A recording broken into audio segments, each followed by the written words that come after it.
સાવરકુંડલા શહેરમાં ઇંગોરિયા યુદ્ધ રમવાની પરંપરા વર્ષો પુરાણી છે। જાણે રણ મેદાનમાં એકબીજાને ભરી પીવાનું યુદ્ધ હોય તેવો માહોલ સાવરકુંડલા શહેરમાં સર્જાય છે।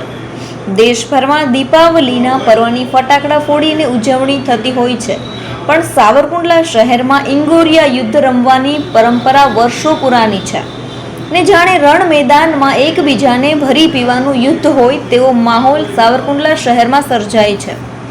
ત્યારે શું છે આ ઇંગોરિયા યુદ્ધ, જોઈએ આ સ્પેશિયલ રિપોર્ટમાં। અત્યારે હમાસ અને ઇઝરાયલ વચ્ચે જે યુદ્ધ ખેલાઈ રહ્યું છે, એવા જ દ્રશ્યો સાવરકુંડલા શહેરમાં દિવાળીની રાત્રે જોવા મળી રહ્યા છે। હાથમાં જાણે કોઈ ફળ ફ્રૂટ હોય તેમ આ હર્બલ ગણાતો ઇંગોરિયા નામનો ફટાકડો એકબીજા પર ફેંકવામાં આવે છે ને જાણે રણભૂમિનું મેદાન હોય તેમ સાવરકુંડલા શહેરની ગલી ગલીએ ખેલાય છે ઇંગોરિયાનું યુદ્ધ। રાત્રિના અંધારામાં આ યુદ્ધ ખેલવામાં આવે છે। પ્રકાશના પર્વમાં રાત્રિના દેવળા ગેટથી લઈને છેક નાવલી નદી સુધી ઇંગોરિયા યુદ્ધનો માહોલ જામે છે। રમતવીરો આ રમતનો મુક્ત મને આનંદ ઉઠાવે છે। ઇંગોરિયા યુદ્ધનો લાવો લેવા પ્રથમવાર ધારાસભ્ય મહેશ કસવાળાએ પરિવાર સાથે ઇંગોરિયાની મજા માણી હતી ને પર્યટન સ્થળો વિકસાઈ રહ્યા છે, પણ આ ઇંગોરિયા યુદ્ધની પહેચાન સાવરકુંડલા બની રહ્યું છે ને કોઈ પણ પ્રકારની જ્ઞાતિવાદ જાતિવાદ વિના હળીમળીને હિન્દુ મુસ્લિમો આ ઇંગોરિયા યુદ્ધ રમી રહ્યા છે। ઇંગોરિયા યુદ્ધની 150 વર્ષ જૂની આજે પણ જળવાઈ રહી છે ને પોલીસ ફાયર ડોક્ટરની ટીમ પણ ખડે પગે રાખવામાં આવે છે ને પોલીસ અધિકારીઓ પણ આ ઇંગોરિયા યુદ્ધનો ભાગ બનીને ઇંગોરિયા રમે છે। ઇંગોરિયાનું યુદ્ધ જાણે હમાસ અને ઇઝરાયલનું યુદ્ધ ચાલતું હોય તેવો માહોલ દિવાળીની રાત્રે સાવરકુંડલા શહેરમાં સર્જાય છે ને આ આગના ગોળા એકબીજા પર ફેંકવાની રમતનો નિર્દોષ આનંદ સાવરકુંડલા વાસીઓ ઉજવે છે।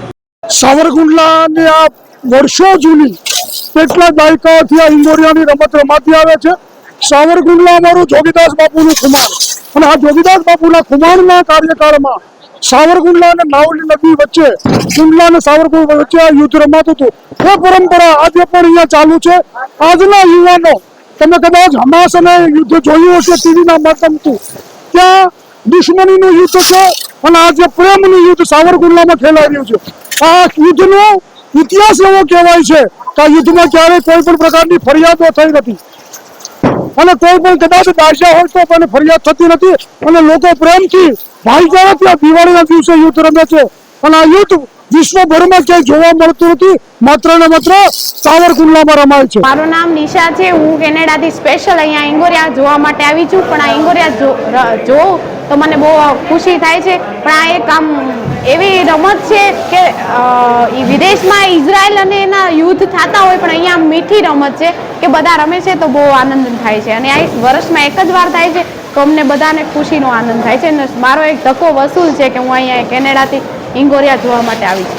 આપ જોઈ શકો છો અમારા સાવરકુંડલા શહેરમાં, આમ તો આ સાવરકુંડલાની ધરતી એટલે જોગીદાસ ખુમાણની ધરતી। જોગીદાસ બાપુ ખુમાણમાં જે ખમીર બનતા હતી એ આજે તમે અમારા યુવાનોમાં, આ શહેરના યુવાનોમાં જોઈ શકો છો। ઇઝરાયલ અને અમાસ જેવા દેશોમાં જયારે યુદ્ધ થતું હોય અને આપણે જે ટીવીમાં દ્રશ્યો જોઈએ છે, એવો દ્રશ્ય આજે તમે સાવરકુંડલા શહેરમાં ઇંગોરિયાની રમતમાં જોઈ શકો છો। વર્ષોથી પરંપરા મુજબ આ રમત અમે અહીંયા રમતા આવે છે।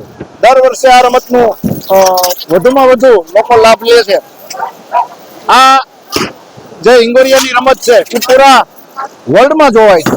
તમારી ચેનલો દ્વારા આ રમતને પૂરા વર્લ્ડમાં દેખાય એ બહુ મહત્વની વાત। સાવરકુંડલા અને એનો ઇતિહાસ શૌર્ય સાથે સંકળાયેલો છે।